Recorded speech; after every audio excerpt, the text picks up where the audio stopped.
اعوذ باللہ من الشیطان الرجیم بسم اللہ الرحمن الرحیم قل ان كانت لكم الدار الآخرة عند الله خالصة من دون الناس فتمنوا الموت ان كنتم صادقین ولن يتمنوه ابدا بما قدمت ایدیہم واللہ علیم بالظالمین۔ صدق اللہ العظیم۔ قل اے محبوب صلی اللہ علیہ وسلم آپ فرما دیجئے ان كانت لكم الدار الآخرة عند الله خالصہ، کہ اگر پچھلا گھر اللہ کے نزدیک خالص تمہارے لیے ہو، من دون الناس، نہ کہ اوروں کے لیے، فتمنوا الموت، تو بھلا موت کی خواہش تو کرو، ان کنتم صادقین، اگر تم سچے ہو،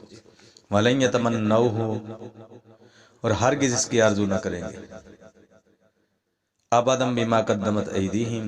ان بد اعمالیوں کے سبب جو آگے کر چکے ہیں، واللہ علیم بالظالمین، اور اللہ خوب جانتا ہے ظالموں کو۔ اس آیت کا پچھلی آیتوں سے کچھ اس طرح تعلق ہے کہ اب تک یہودیوں کی بے ایمانی ان کی گزشتہ بد اعمالیوں سے ثابت کی گئی، اب ان میں موجود حالات سے ان کی بے دینی ثابت کی جا رہی ہے کہ یہودیوں تم اب بھی توریت کو نہیں مانتے۔ اب تک مناظرانہ رنگ میں گفتگو تھی جس کو شاید جاہل لوگ نہ سمجھتے، اب ایک نہایت ظاہر بات سے فیصلہ کرایا جا رہا ہے جس کو بچہ بھی سمجھ جائے کہ اے بے دینوں، اگر تم توریت کے ملنے والے تختیوں پر ایمان لاتے ہو اور توریت کے ماننے والے ہو تو صرف زبان سے ایک بار ہی اپنی موت مانگ لو، اگر تم نے موت مانگ لی تو تم جیتے،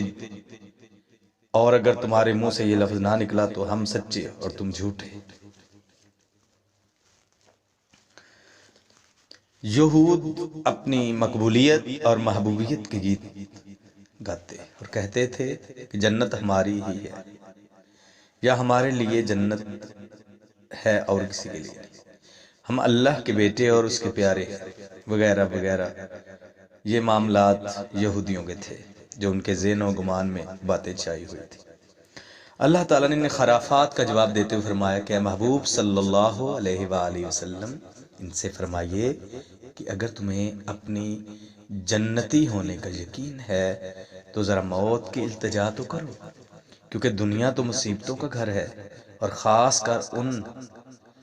نبی آخر الزماں کے تشریف لانے اور اسلام کی اشاعت ہونے سے تو تمہارا اور بھی ناک میں دم آ گیا ہے، تو چاہیے کہ تم آخرت کا گھر یعنی کہ دارالامن میں جانے کی دعا مانگو۔ تفسیر عزیزی نے امام بہقی کی روایت نقل کی ہے کہ حضور صلی اللہ علیہ وآلہ وسلم نے سارے یہودیوں کو جمع فرما کر فرمایا کہ اگر تم ان دعاؤں میں سچے ہو تو ایک بار کہہ دو اللہم آمتنا، قسم رب کی جو بھی کہے گا وہ یہی گلا گھٹ کر مر جائے گا۔ یہودی گھبرا کر انکار کر گئے۔ تب دوسری آیت اتری کہ اے محبوب صلی اللہ علیہ وسلم یہ اب تو کیا جیتے جی بھی دعا نہ کریں گے۔ الحمدللہ یہ غیب کی خبر سچی ہوئی کہ انہوں نے کبھی تمنائے موت نہ کی، کبھی انہوں نے موت کی تمنا نہ کی۔ تفسیر روح البیان نے حضرت نافع سے روایت کی ہے کہ ایک دن ایک یہودی ہم سے کہنے لگا کہ میں تو تمنائے موت کرتا ہوں، میں کیوں نہیں مرتا؟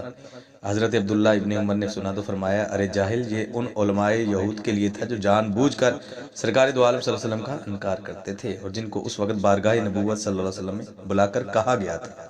انہوں نے کبھی موت کی تمنا نہ کی۔ اس آیت مبارکہ سے فائدہ ہوا کہ کفار کو اپنی دین کی حقانیت کا یقین نہیں، اس لیے اس کے بھروسے پر کوئی بات نہیں کرتے، بلکہ انہیں اپنے جھوٹے ہونے کا یقین ہے،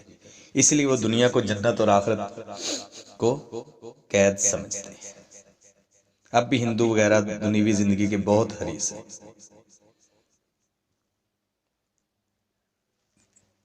تو پتہ چلا